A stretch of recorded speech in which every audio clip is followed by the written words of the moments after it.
బంగారు తెలంగాణను చేస్తానని బీఆర్ఎస్ అప్పుల తెలంగాణను చేసిందని మండిపడ్డారు ప్రజాశాంతి పార్టీ అధ్యక్షుడు కేజీ పాల్. ఖమ్మంలోని ఫంక్షన్ హాల్లో సర్పంచ్ అభ్యర్థుల ముఖ్య కార్యకర్తల సమావేశానికి హాజరయ్యారు. మూర్ఖులు తప్ప కుల సంఖ్యలతో బందీలుగా ఎవరు ఉండరని, మోదీతో తిరిగి మందకృష్ణ మాదిగ కూడా యాక్టింగ్ నేర్చుకోవాలన్నారని మండిపడ్డారు.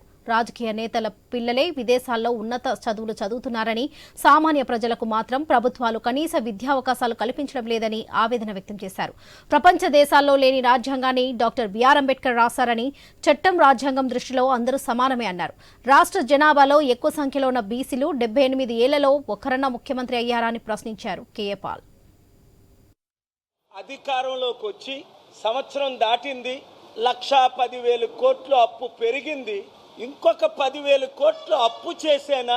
ఖమ్మానికి, కొత్తగూడెంకి 10,000 కోట్లు క్యాబినెట్ అప్రూవల్ చేసి కనీసం వారానికి 2,000 కోట్లు లెక్కని వచ్చే సర్పంచులు, ఎంపీటీసీలు, జెడ్పీటీసీలు ఎలక్షన్ లోపునే ఆ 10,000 కోట్లు రిలీజ్ చేసి ఆ 10,000 కోట్ల ద్వారా ఇప్పటి వరకు ఇచ్చిన నెరవేర్చని వాగ్దానాలు వెంటనే నెరవేర్చమని నేను ఖమ్మం, కొత్తగూడెం నాయకుల తరపుని, అలాగే సర్పంచులు, ఎంపీటీసీలు, జెడ్పీటీసీల తరపుని నేను డిమాండ్ చేస్తున్నాను.